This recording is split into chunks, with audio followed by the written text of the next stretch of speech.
c'est tous les jours. C'est pas, tu peux pas oublier ta boîte, hein, c'est pas possible. Hein. Je dirais qu'en tant que salarié, tu finis ta journée, basta, t'es tranquille. C'est tout le temps notre boîte.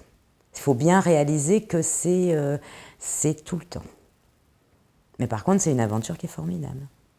Il y a énormément de structures qui existent pour aider, mais en même temps, elles ne vont pas jusqu'au bout pour pouvoir t'aider. Ouais. C'est particulier. Tu montes ton business plan, tu as un plan comptable à faire, on t'explique comment tu vas monter le business plan, mais il n'y a personne pour pouvoir le faire avec toi. Alors que tu n'es pas comptable, tu ne sais pas ce que c'est qu'un business plan, tu ne sais pas calculer, tu ne sais pas ta première année, tout le monde, mais tu te débrouilles. On va essayer d'élargir l'établissement. Et maintenant, non. Parce que l'économie, parce que tout ce qu'on paye, parce que tout ça, pour le moment, ça me dégoûte pour pouvoir remonter autre chose. Il n'y a pas assez d'aide, c'est trop compliqué, c'est trop dur. Tu mets ta clé dans la porte, t'as que des factures qui t'attendent. C'est pas normal.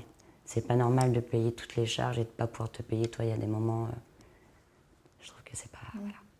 Donc c'est assez décourageant. Par exemple, moi, si jamais je retombe enceinte, là, et si je veux toucher mes 700 € pendant 3 mois, j'ai pas le droit de facturer.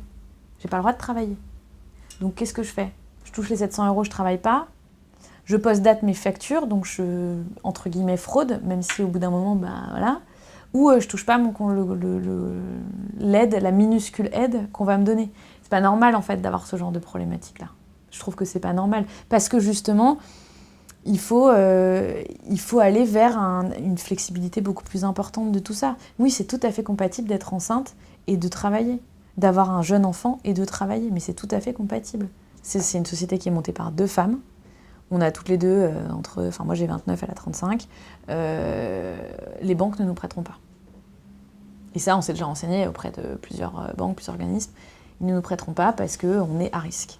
Comme quelqu'un qui aurait eu un cancer il y a 15 ans, voilà, ça fait partie des joies du crédit. Je vous dis, je travaillais de 5 h du matin jusqu'à 21 h. Mes enfants, je ne les voyais plus, j'avais plus de vie, surtout par rapport à eux, hein, qui déjà avaient leur père qui était parti. Donc je sentais que comme il y avait un ado dans l'histoire, vous voyez, quand on est une femme, c'est pas comme un homme. Un homme, il peut aller travailler, il sait que sa femme, elle est là, elle s'occupe des enfants. Mais moi, j'avais les 2 rôles. Ah mais de toute façon, c'est tous les jours difficile. Hein. C'est normal. Hein. Tous les jours, tu as un autre problème. Tous les jours, tu as quelque chose à gérer. C'est plus ou moins gros. Mais je pense qu'on aime ça aussi. On s'ennuierait peut-être un petit peu si c'était tout le temps linéaire et s'il n'y avait jamais de problème. Je pense que c'est un très gros stimulant pour nous aussi. Hein. C'est de pouvoir aller au bout de mon ambition. De ne pas avoir de regrets. C'est très important, de ne pas avoir de regrets. Que j'ai quand même appris, j'ai quand même fait des choses et que c'est pas un échec parce que j'ai quand même eu des clientes et que j'en ai beaucoup aidé et qu'aujourd'hui j'ai une reconnaissance, elles ont beaucoup de reconnaissance envers moi et j'ai une très bonne relation avec elles. Donc en ça, j'ai gagné des choses, donc c'est pas un échec. Et puis ça m'a formée, ça m'a appris plein de choses et puis ça m'a permis d'arriver où je suis aujourd'hui.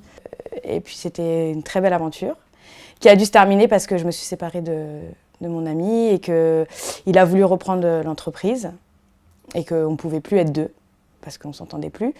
Donc du coup, je lui ai laissé l'entreprise et aujourd'hui, je l'ai regretté parce qu'il a arrêté et que moi, j'aurais essayé de continuer.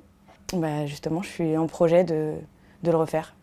Ça dépend si on est construit sur ce qu'on est professionnellement ou sur ce qu'on est intérieurement. Et si on est construit sur ce qu'on est professionnellement, effectivement, quand une société ferme, c'est un véritable drame et c'est une dépression pour la personne qui... c'est potentiellement une très grosse dépression pour la personne qui mène ce projet.